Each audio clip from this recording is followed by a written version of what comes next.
Hello students, today I am going to explain you the structure of testes, internal structure of testes. Students हमने chapter 28 हमारा चल रहा है और हम इसमें प्रीवियस वीडियो में मैंने आपको बताया था टेस्टिस का स्ट्रक्चर और इंटरनल स्ट्रक्चर नहीं हमने बात की थी, एक्सटर्नल स्ट्रक्चर की। टेस्टिस कितने होते हैं, कहाँ पर होते हैं, उनकी लोकेशन क्या है और इसके अंदर जो डिफरेंट टाइप की मसल्स थी उसके बारे में बताया था मैंने आपको। लास्ट उसमें एक पार्ट रह गया था आपका इंग्विनल कैनाल के बारे में मैंने आपको नहीं बताया था। मैंने आपको ये कहा था कि जो टेस्टिस होते हैं वो कहाँ पर होते हैं, एब्डोमिनल कैविटी के अंदर होते हैं। एब्डोमिनल कैविटी के अंदर स्क्रोटम होता है और उसके अंदर टेस्टिस प्रेजेंट होते हैं। तो टेस्टिस का जो स्क्रोटम होता है, स्क्रोटम का और जो एब्डोमिनल कैविटी होती है उन दोनों के बीच में जो कनेक्टिविटी होती है, जो कनेक्शन होता है, एक कैनाल के थ्रू होता है and that canal is known as inguinal canal. इसे हम इंग्विनल कैनाल के नाम से जानते हैं। Now we will discuss the internal structure of testis.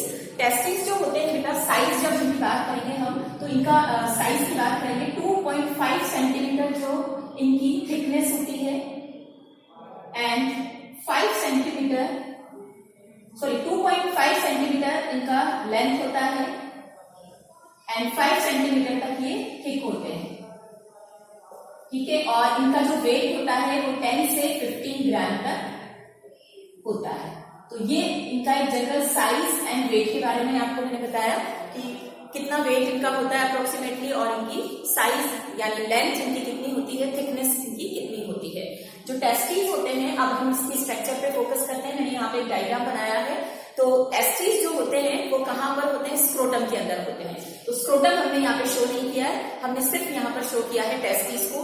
Testis के ऊपर एक कवर होता है, टफ कवरिंग होती है, कैप्सूल होता है, जैसे टेस्टिकुलर कैप्सूल बोलते हैं, जिसका पूरा एक कवर होता है and that capsule is made up of by 2 layers. ये पूरा कैप्सूल जो है वो 2 लेयर से मिलकर बना होता है। यहाँ पर आप देख रहे हैं दिस इज द जो मैंने डार्क लेयर आपको बताई है, ये डार्क लेयर क्या होती है, इस लेयर का नाम है tunica albuginea.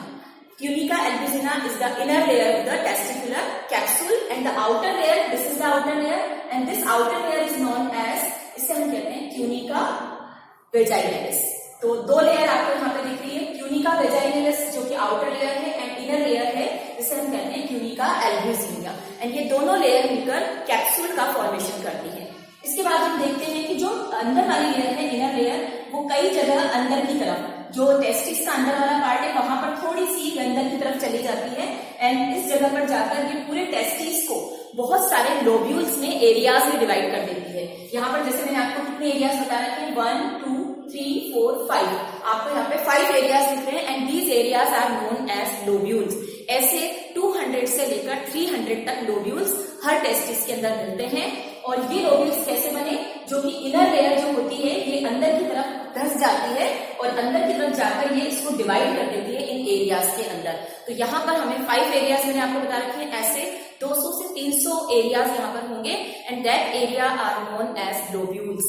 And in lobules के अंदर आप देख रहे हैं ये कॉइल ट्यूब्यूल्स आपको नजर आ रही है। जैसे यहाँ पर मेरी अभी 2 शो हो रही है, 1 and 2, 1 and 2, 1 and 2, ऐसी 2 से 3 यहाँ पर हाईली कॉइल्ड ट्यूब्यूल्स होती हैं and that tubules are known as seminiferous tubules.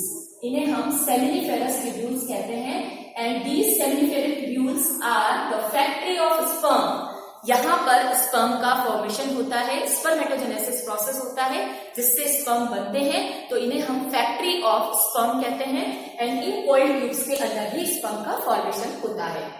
इसके बाद आप देख रहे हैं कि जो भी सेमिनिफेरस ट्यूब्यूल्स है वो लॉब से बाहर आकर, जो लोब्यूल्स होते हैं इनसे बाहर आकर कुछ बिल्कुल थोड़ी सी स्ट्रेट सी हो जाती हैं और स्ट्रेट होकर ये स्ट्रक्चर में ओपन होती हैं and that structure is known as, this structure is known as rete testis. Rete testis एक नेटवर्क होता है। यहाँ ये जो एरिया होता है यहाँ पर ये ट्यूब्यूल्स आ जाती हैं एंड ये बहुत सारी कॉइल्ड हो जाती हैं जिससे कि एक नेटवर्क का फॉर्मेशन हो जाता है और इस नेटवर्क को हम कहते हैं नेटवर्क जैसा बना लेती हैं। इट इज कॉल्ड रेटी टेस्टिस। ये रेटी टेस्टिस के नाम से जाना जाता है।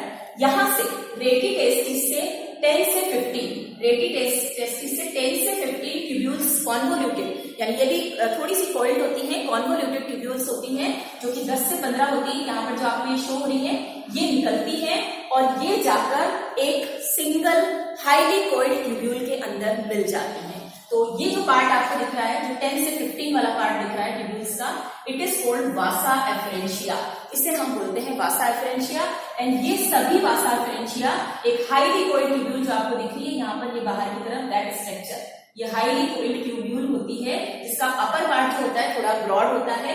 इस ट्यूब्यूल के अंदर ये ओपन हो जाती हैं सभी कॉन्वोल्यूटेड यानी vasa efferentia, and that highly coiled tubule is known as epididymis, इसे हम बोलते हैं एपिडिडाइमस। यहाँ पर जो स्पर्म होते हैं वो 20 से लेकर 24 आवर्स तक रहते हैं। ये हाईली कोइल्ड ट्यूब्यूल्स होती है जो कि 3 पार्ट्स में डिवाइड होती है। The upper part is very broad and highly coiled part. आप देख रहे हैं सबसे ज्यादा कोइलिंग जो आपको दिख रही है ऊपर वाले पार्ट में दिख रही है, तो अपर पार्ट जो होता है that is broad and it is known as head of the epididymis. It's a common name head of the epididymis, लेकिन हम इसे बोलते हैं कैपुट के नाम से जानते हैं। जो इसका मिडिल पार्ट होता है it is known as corpus, and जो इसका लास्ट पार्ट आप देख रहे हैं जो इसकी टेल जैसा होता है पार्ट, बहुत ज्यादा ये नेरो होता है, and that narrow part is known as cauda. Cauda means होता है टेल है तो ये टेल जैसा दिखाई देता है, and there part is open into vas deferens. ये पूरी जो ट्यूब है एपिडिडाइमस ये कहां पर ओपन होती है, वास डिफरेंस में। आपको यहाँ पर वास डिफरेंस दिख रही है, ये छोटे से ओपनिंग मैंने यहाँ पे दे रखी है, ये इसकी जस्ट टेस्टिस के पीछे की तरफ होती है, तो हमने इसको आगे शो ना करके पीछे से निकाल दिया। तो ये जो आप देख रहे हैं ये वास डिफरेंस होती है, और जब हम पूरा रिप्रोडक्टिव सिस्टम का डायग्राम स्टडी करेंगे तब आपको मैं बताऊंगी कि वास डिफरेंस वो ट्यूब्यूल होती है जो स्पर्म को कैरी करके लेके जाती है आगे की तरफ। ठीक है, तो ये स्ट्रक्चर जो है ये टेस्टिस की इंटरनल स्ट्रक्चर है, इसमें क्या होता है, लेकिन अभी भी इसमें एक और इंटरनल स्ट्रक्चर हमें पढ़नी है, that is the structure of seminiferous tubules. Seminiferous जो ट्यूब्यूल्स होती हैं वो जो फैक्ट्री ऑफ स्पर्म है उनकी स्ट्रक्चर क्या होती है अंदर से। तो बाहर की स्ट्रक्चर आपको टेस्टिस की क्लियर है, टेस्टिस के ऊपर टेस्टिकुलर कैप्सूल होता है, it is made up by 2 layer, the inner layer is known as tunica albuginea and the outer layer is called vaginalis. Tunica albuginea अंदर की तरफ जाकर कुछ एरियाज में डिवाइड कर देती है पूरे टेस्टिस को, and these areas are known as testicular lobules, and ये लोब्यूल्स 200 से 300 तक होते हैं। हर लोब्यूल्स के अंदर 2 से 3 सेमिनिफेरस ट्यूब्यूल्स होती हैं जो कि स्पर्म फैक्ट्री है जहां पर स्पर्म बनते हैं। आगे जाकर सेमिनिफेरस ट्यूब्यूल्स स्ट्रेट हो जाती हैं, और स्ट्रेट होकर एक नेटवर्क जो ट्यूब्यूल्स का जो नेटवर्क है वो फॉर्म हो जाता है, and that network is known as rete testis. Rete testis से 10 to 15 छोटी छोटी डक्ट निकलती हैं convoluted, and these convoluted ducts are known as, इन्हें हम बोलते हैं वासा एफरेंशिया, एंड ये एक सिंगल हाईली कोइल्ड ट्यूब्यूल के अंदर ओपन होती है, and that tubule is known as epididymis. Epididymis is divided in 3 parts. The upper broad part is known as, it is known as head of the epididymis and caput. The middle part is known as corpus, and the last tail part is known as coda, and the tail part is open into the vas deferens which carry the further sperm. तो जो coil part है इसके अंदर sperm 24 hours तक रहते हैं। अब हम बात करते हैं इसकी internal structure of seminiferous tubules. अगर हम सेमिनिफेरस ट्यूब्यूल को इसका एक टीएस ले, ये जो ट्यूब आपको दिख रही है, जैसे सपोज ये आपकी एक ट्यूब्यूल है और इसका हम एक टीएस कट करके और उसकी जब स्ट्रक्चर देखेंगे तो this is the round structure.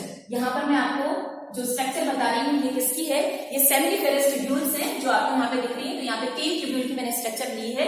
ये ट्यूब्यूल्स जो होती है इनके बीच बीच में ये कनेक्टिव टिश्यू होता है जिसे हम बोलते हैं, यहाँ पर जो सेल्स होती हैं they are known as interstitial tissue बोलते हैं इसे।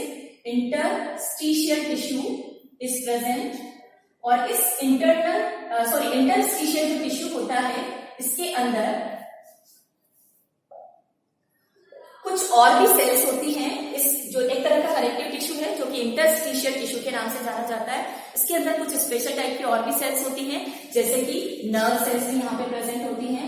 नर्व सेल्स के अलावा यहाँ पर ब्लड सेल्स प्रेजेंट होती हैं।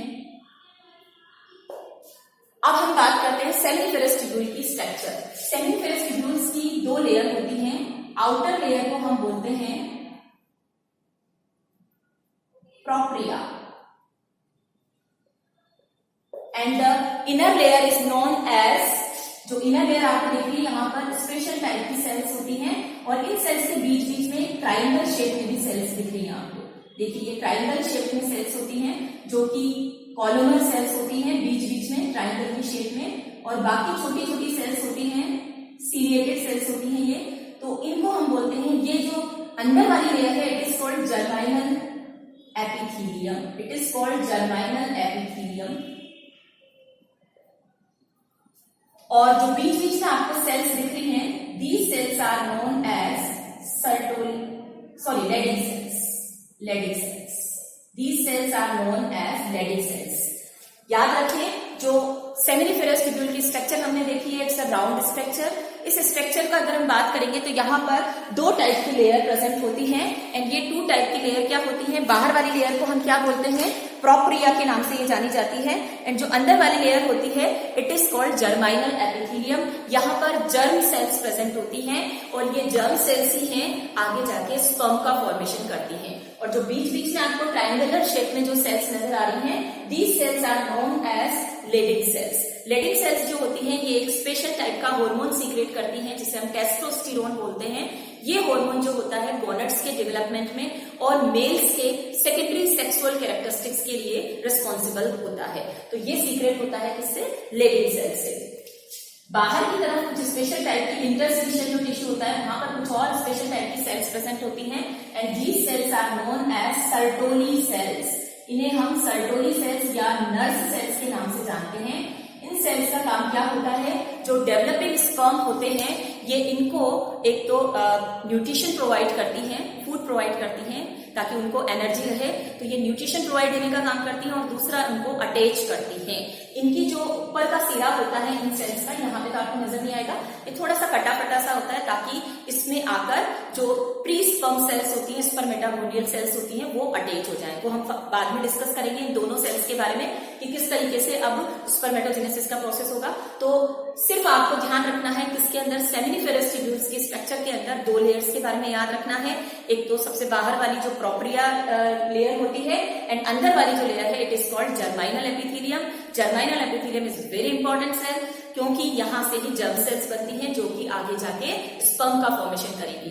एंड जो दूसरी ट्रायंगुलर सेल्स होती हैं they are Sertoli cells, they provide nutrition and the support to the sperm. ठीक है, तो यहां तक हमारा सेमिनिफेरस ट्यूब्यूल्स में अंदर की स्ट्रक्चर हमने देखी। अब किस तरीके से ये सेल्स का आगे का फंक्शन क्या है और ये किस तरीके से कैरी करेंगी, ये हम हमारे नेक्स्ट वीडियो के अंदर देखेंगे।